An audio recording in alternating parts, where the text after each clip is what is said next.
Kakak, saya dari salah satu perwakilan dari SMAN 1 Tambun Mhm. Selatan, izin ingin mewawancarai Kakak mengenai, sejarah kelautan dan juga pelabuhan di Indonesia, yang ada di Museum Kebaharian Jakarta ya, Kak, ya? Ya, betul. Oke, boleh saya langsung bertanya ya, Kak, ya? Boleh boleh boleh. Oke, pertanyaan pertama, Mhm. bolehkah Kakak menjelaskan mengenai sejarah kelautan atau kepelabuhan Indonesia? Iya, jadi sebenarnya, Indonesia itu kan memang disebut sebagai, negara maritim ya, Iya iya. di mana memang, kekuatan dari kelautan ataupun, kemaritiman ya, Iya. itu sangat, diakui oleh negara sebenarnya sejak, masih, bahkan sejak jauh, Indonesia atau Nusantara ini dijajah oleh, bangsa Eropa Iya dan iya. juga Jepang.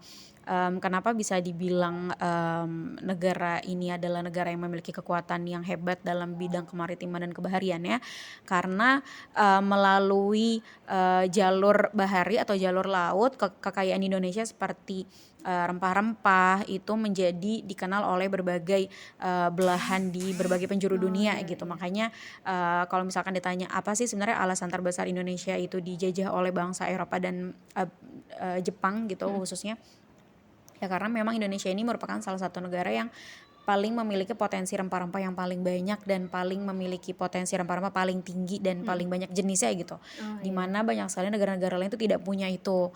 Nah, dan kekuatan atau kehebatan dari bahari Indonesia itulah yang memperkenalkan rempah-rempah sehingga dikenal oleh, bangsa lain kayak Oh, gitu. iya. Dan, dekat Museum Bahari ini tuh ada satu pelabuhan namanya Pelabuhan Sunda Kelapa, Oh, iya, di heeh. mana sebenarnya, sebelum Tanjung Priok menjadi pelabuhan internasional, Pelabuhan Sunda Kelapa itu merupakan, pelabuhan yang paling aktif, yang Mmm. paling sibuk lah bisa dibilang gitu karena, aktivitas, transaksi atau perdagangan rempah-rempah antara Nusantara dengan bangsa-bangsa lain itu ya terjadinya di, Pelabuhan Sunda Oh, Kelapa. iya.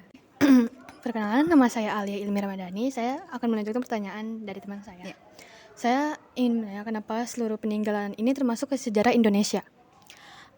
Semua koleksi yang ada di Museum Bahari kenapa masuk ke sejarah Indonesia ya karena semua yang ada di Museum Bahari itu tidak lepas dari kisah perjalanan, kehebatan, maritim dan bahari Indonesia. Misalnya nih, di sini nih di ruangan sini tuh ada satu miniatur, yaitu miniatur perahu pinisi di mana, perahu pinisi ini merupakan salah satu perahu tradisional yang bisa dibilang sangat membanggakan untuk kita sebagai bangsa Indonesia gitu karena, dia memiliki, simbol-simbol yang memiliki nilai tersendiri gitu. Jadi bukan hanya sekedar dibuat saja tapi ada, nilai-nilai yang memang, ditanamkan di pembuatan, perahu tersebut. Dan juga khusus untuk pinisi Nusantara yang memang masih, jenis dari pinisi hanya saja dibuat secara khusus di tahun 1986, itu bahkan pernah berlayar selama 2 bulan dari Jakarta ke Kanada. Jadi, koleksi-koleksi yang ada di Museum Bahari ini tentunya sangat berkaitan dengan sejarah kemaritiman atau bahari Indonesia. Dan khususnya di lantai 2 itu kita ada koleksi, beberapa jenis rempah-rempah yang dimana kita tahu rempah-rempah itu menjadi satu komoditas yang sangat mahal, sangat berharga sejak masa, kolonialisme. Bahkan sebelum, adanya penjajahan Belanda di Indonesia, rempah-rempah itu sudah menjadi satu komoditas besar yang sangat, dicari oleh bangsa-bangsa di luar Indonesia. Baik, saya Mutiara Nurrahman di sini akan melanjutkan wawancara yang tadi. Selanjutnya, bagaimana asal-usul didirikan museum ini? Oke. Sebenarnya untuk Museum Bahari atau kompleks bangunan dari Museum Bahari ini sudah ada sejak, awal abad 18, lebih tepatnya, untuk bangunan permanennya itu dibangun di tahun 1718. Tapi pembangunannya itu bertahap. Ada di tahun 1718, kemudian 1719 untuk gedung A, kemudian 1773 untuk gedung C, dan 1774 untuk gedung, B.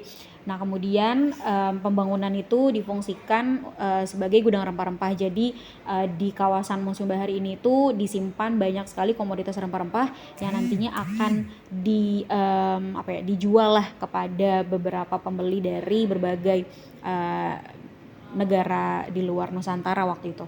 Nah kemudian ketika, penjajahan Jepang ini berubah atau, beralih fungsi menjadi, kantor penyimpanan, persenjataan tentara Jepang kala itu. Kemudian barulah di tahun, 1977, lebih tepatnya di tanggal 7 Juli itu, diresmikan menjadi Museum Bahari oleh Bapak Gubernur Ali Sadikin saat itu. Baik. Oke. Saya lanjutkan. Saya Nanda. Jadi di sini siapa yang mendirikan dan mengelola Museum Kebaharian ini? Sebenarnya kalau ditanya siapa yang mendirikan itu adalah VOC ya, salah satu kongsi dagang dari Belanda yang singkatannya adalah Verenigd Oostindische Company. Nah kemudian tapi kalau misalkan ditanya siapa yang meresmikan itu adalah Bapak Gubernur di kala tahun 1977 yaitu Bapak Ali Sadikin. Siapa yang mengelola? Untuk yang mengelolanya itu adalah tim atau staf dari unit pengelola Museum Kebaharian Jakarta yang memang berada di bawah Dinas Kebudayaan Provinsi DKI Jakarta. Gitu. Udah. Oke. Oke. Dari saya tutup babat Sunda.